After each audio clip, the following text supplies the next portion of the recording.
So hey, I'm Fox, and this is my video blog, and if you've been watching my video blog before, then you already know this. But in case you haven't, I'm a henchman for Dr. Apogee. I don't want to make myself sound more important than I am. Dr. Apogee has a lot of henchmen. I don't know exactly how many. Someone from HR would probably know.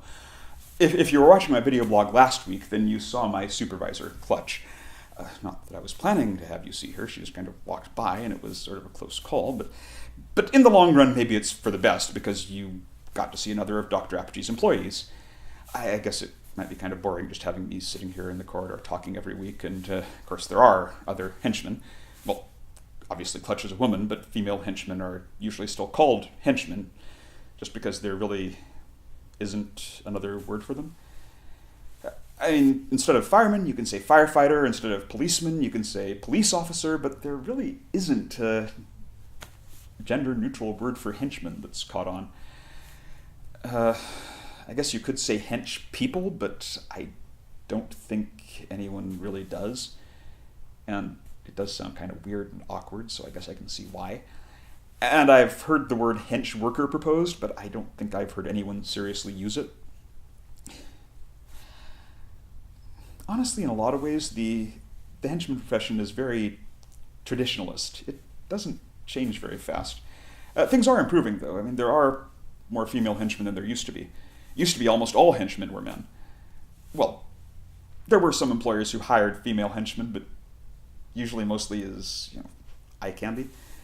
If you really look at the history, though, even back then, a lot of those henchmen who seemed like eye candy were a lot more competent than you'd think.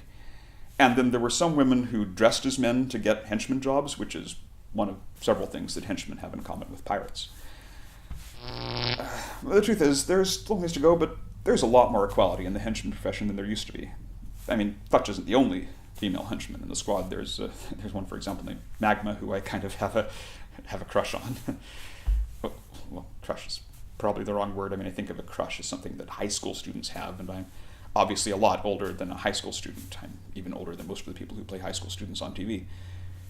But anyway, I admit I was really worried when Clutch came by, but I haven't heard anything about it since, so I guess she was satisfied with my explanation of what I was doing here, or my complete lack of an explanation. I did try to think of ways I could make sure that didn't happen again. Like, I thought of rigging a tripwire at the end of the corridor and hooking it up to some bells hung on the wall behind me, so if someone came into the corridor, they'd trip the wire and the bells would ring, and I'd hear it. But then I realized that was a really stupid idea.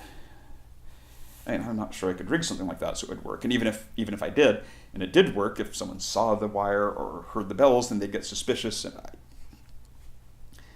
I don't need to explain why it's a stupid idea. It's obvious it's a stupid idea. The truth is, though, Clutch's coming by was probably just a fluke. I mean, this corridor really is out of the way. People come here very rarely, so chances are pretty good that's not going to happen again. So with that in mind, I will see you next week. I don't know why I said with that in mind. You don't need to keep that in mind.